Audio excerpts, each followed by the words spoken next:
दोस्तों, वीडियो शुरू होने से पहले मैं आप सबसे कहूंगा कि आप इस क्लिप को देखिए।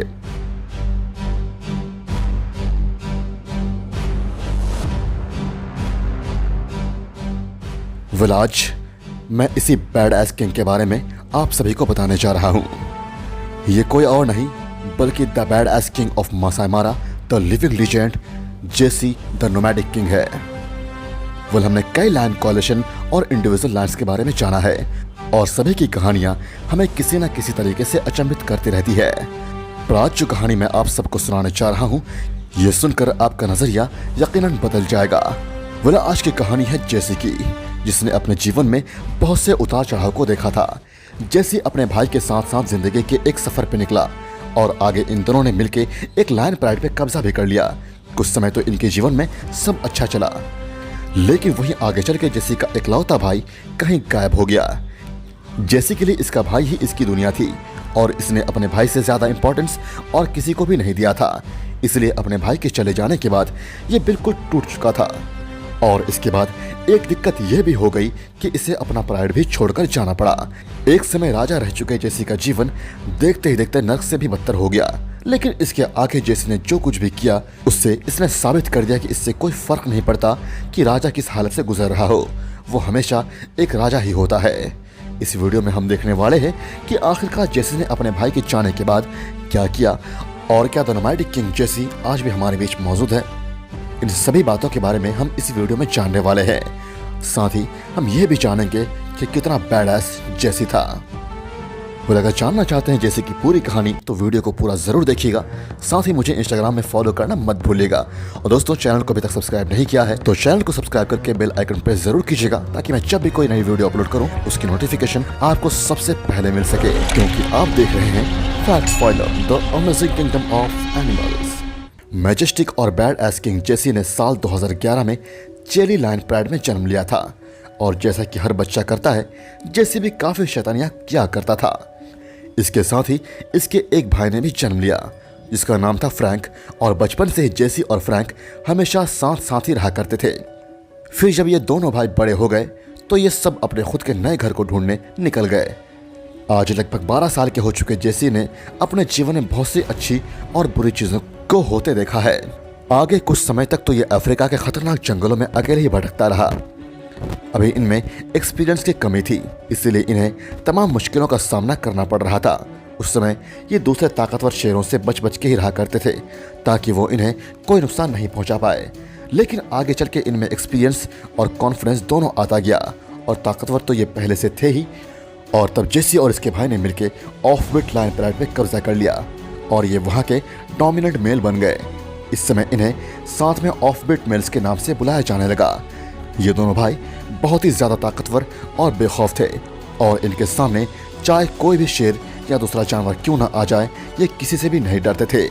आगे इन दोनों ने ऑफ-बीट प्राइड को एकदम संतुलित कर दिया और इनके होते हुए दूसरे शेरों से प्राइड को कोई भी खतरा नहीं था।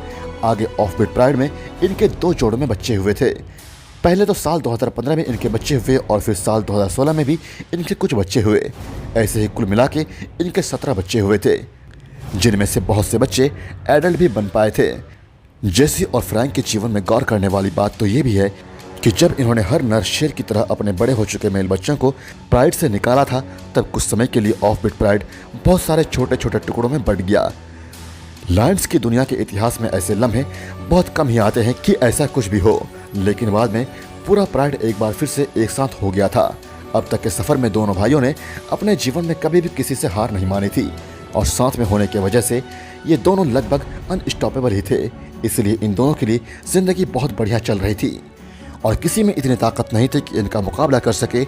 और सबसे खास बात, हाइनास, जो कि लायंस के इटर्नल एनिमीज होते हैं, फिर भी इनके सामने आने से डरते थे। कहीं शिकार हो या शिकार करना हो, हाइनास हमेशा दूर ही रहते थे। लेकिन फिर साल 2017 में अचानक से एक बहुत बड़ा हादसा हो गया।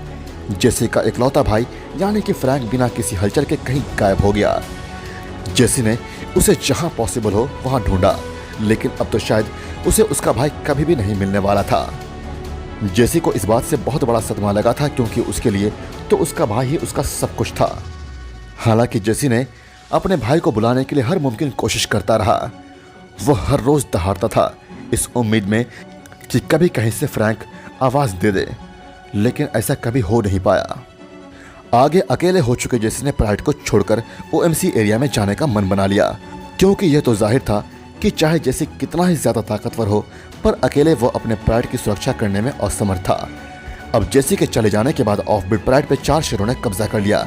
ये 4 शेर इसे केटा प्राइड से आए थे और इनके पिता थे लेजेंडरी मोनिको मिल्स यानी कि लोलपार्पिट और अल्बर्नाटी।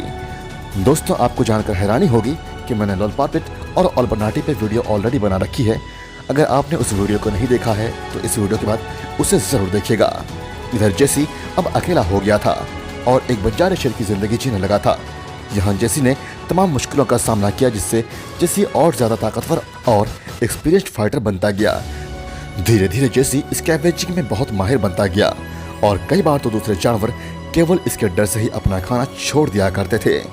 चाहे एक हायना हो, चाहे 2 हायना हो या पूरी की पूरी क्लैन हो, जेसी के आते ही पूरी क्लैन भाग जाती थी।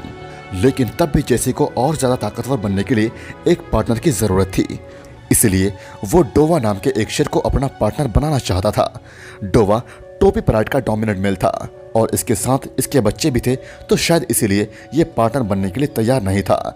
लेकिन इसके चलते बाद में इन दोनों में लड़ाइयाँ होने लगी और हर बार जेसी डोवा पे बहुत भारी पड़ता था। जेसी डोवा को काफी बार इंजर्ड भी कर दिया करता था। एक दिन तो जब डोवा एक बफेलो को खा रहा था तो जेसी वहां पहुंच गया और उसके आने के बाद डोवा को इस बफेलो से थोड़ा पीछे हटना ही पड़ा, क्योंकि जेसी से पंगा लेना उसके लिए अच्छा नहीं था। फिर आगे डोवा ने टोपी प्राइड को छोड़ दिया, लेकिन जेसी वहीं रहा जहां वो पहले रहता था।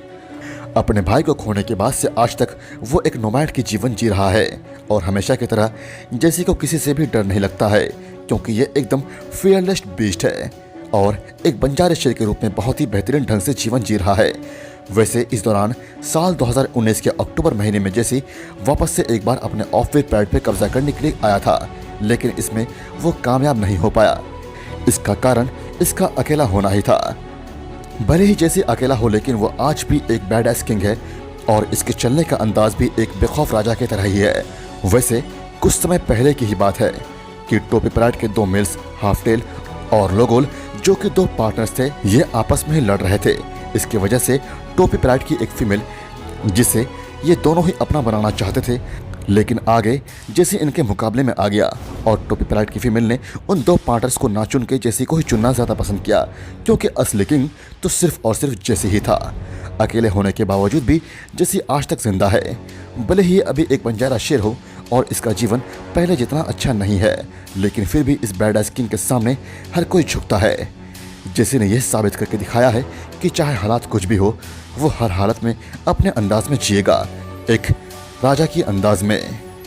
चाहे राजा के साथ रानी हो या न हो, राजा तब भी राजा ही होता है और उसने ये साबित कर दिया है। और इसीलिए तो हम सब कहते हैं जेसी द नोमैडिक किंग है।